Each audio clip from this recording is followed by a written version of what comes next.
Hello friends, આજે આપણે બનાવીશું ડબકા કઢી. ડબકા કઢી બનાવવા માટે આપણે પહેલાં પકોડા તૈયાર કરીશું. તેના માટે બેસન લઈ તેમાં સ્વાદ અનુસાર મીઠું, લાલ મરચું પાવડર, ધાણા જીરું પાવડર, જીરું, હળદર અને પિંચ સોડા લઈ પાણી વડે તેને એક જ ડાયરેક્શનમાં ફેટી ખીરું તૈયાર કરવાનું છે. ખીરાનો કલર બદલાઈ જશે જ્યારે તમે ફેટશો ત્યારે, અને તેને ત્યારબાદ ગરમ તેલમાં આ રીતે પકોડા તળવાના છે.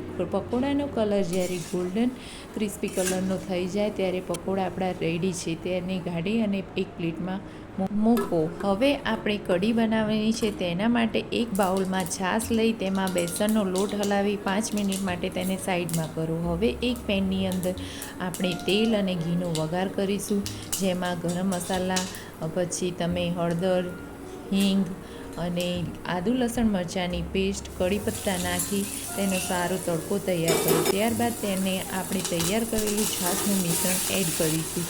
હવે તેમાં આપણે મીઠું નાખી અને જરૂર લાગે તેટલું પાણી એડ કરવાનું છે. આ કઢી સહેજ પતલી રાખવાની છે. તેની અંદર આપણે લીલા મરચાં અને ગોળ પણ એડ કરવાનું છે, અને ગેસમાં બંધ કરી લાસ્ટમાં આપણે પકોડા એડ કરીશું અને ત્યારબાદ કોથમીરથી ગાર્નિશ કર્યું છે. તૈયાર છે આપણી ડબકા કઢી.